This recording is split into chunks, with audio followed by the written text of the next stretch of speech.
Veuillez accueillir votre animatrice préférée, Mixmaniac! Re-bienvenue au bulletin d'information allié. Et ce soir, je vous fais une promesse. Ça va barder dans votre écran et pas dans vos jambes. De toute façon, là, y a-t-il un sport plus violent que la boxe? Parce que c'est pas avec l'athlétisme certain sur un 100 mètres qu'on va se disloquer la mâchoire. Malheureusement, les personnes trans sont particulièrement la cible de violences psychologiques. Et même si leurs coachs sont bienveillants et ont des bonnes intentions, parfois, ils savent pas comment s'y prendre ou parfois n'ont pas les ressources pour les aider. Par contre, pas besoin d'avoir un manuel pour comprendre qu'être sexiste et transphobe, c'est vraiment hors jeu.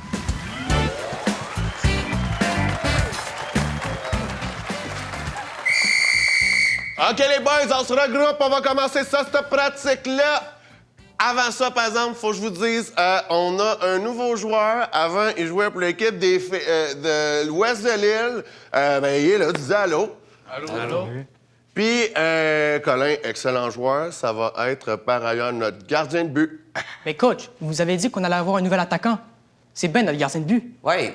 Qu'est-ce qui se passe, là, coach? Je pensais ça aussi. Ça fait 7 ans que je joue, j'ai jamais été gardien de but. Écoute, mon Colin, c'est juste, tu le sais, là, au collégial, ça joue rough, les petits gars. Fait que, moi, je me suis dit que le temps que tu développes la musculature pour passer à l'attaque, je me suis dit, ce serait plus sécuritaire de te garder dans le but. Mais inquiète-toi pas, tu vas pouvoir bâtir la musculature nécessaire. On va te faire un beau programme, tu vas y arriver, mon collègue. Je suis avec Rosalie Mayotte. Salut, Rosalie. Salut, ça va? Avant de s'indigner, de se scandaliser, je vais quand même te présenter. Donc, tu es kinésiologue spécialisée en préparation physique et tu te spécialises, en fait, dans le développement du sport compétitif féminin. Mais là, on va rentrer vif dans le sujet. Qu'est-ce qui se passe dans cette scène-là de problématique? Beaucoup de choses. Déjà, on peut voir directement dans le texte le sexisme, qui ensuite se transcende dans la transphobie. Mais ouais, c'est ça. Je pense qu'il y a définitivement un problème de la part du coach dans l'attitude envers le nouveau joueur dans l'équipe. Puis il est pas malveillant, le coach, là. On est d'accord? Pas malveillant, mais définitivement ancré dans des stéréotypes qui sont nuisibles. Quel est le rôle, en fait, des coachs pour contrer l'homophobie puis la transphobie? Je pense que d'établir des valeurs de base dans ton équipe, c'est vraiment important. D'arriver en début de saison ou en début d'année, puis de mettre au clair des principes qui vont rester. Qu'il y ait des personnes queer ou des personnes trans ou non dans ton équipe, ça devrait rester des valeurs qui sont applicables à n'importe quelle équipe. Donc, d'entrée de jeu, d'arriver puis de parler d'égalité, de parler de respect, de parler d'inclusion. Je pense que même pour n'importe qui, ça va faciliter comme, l'arrivée de nouvelles joueuses dans l'équipe. Quand tu sais qu'il y a une nouvelle personne qui arrive puis que tu peux remarquer qu'il y a une différence quelconque, de t'assurer d'avoir une discussion avec cette personne-là, voir qu'est-ce qu'elle préfère, comment elle voudrait être inclue dans l'équipe ou peut-être qu'elle veut pas du tout même en parler, là. Donc, tu sais, se mêler de ses affaires aussi, ça peut être une bonne affaire. Sur la scène, en ce moment médiatique, on entend beaucoup des cas, des controverses par rapport à l'inclusion de personnes trans dans les équipes organisées, que ce soit le niveau là, des organisations sportives. Ma question pour toi, Rosalie, c'est un peu ma question qui tue. Est-ce que tu connais une femme trans dans les sports? Sinon, est-ce que tu connais une femme cis dans le sport qui s'insurge d'avoir des coéquipières trans?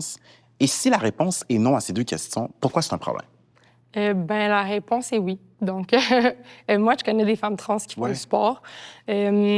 Puis je connais des femmes cis qui font du sport avec des femmes trans en compétition aussi. Puis t'es pas morte, hein? Puis on n'est pas morte, personne, non. Dans mes équipes, l'équipe que je coach, l'équipe dans laquelle je joue aussi.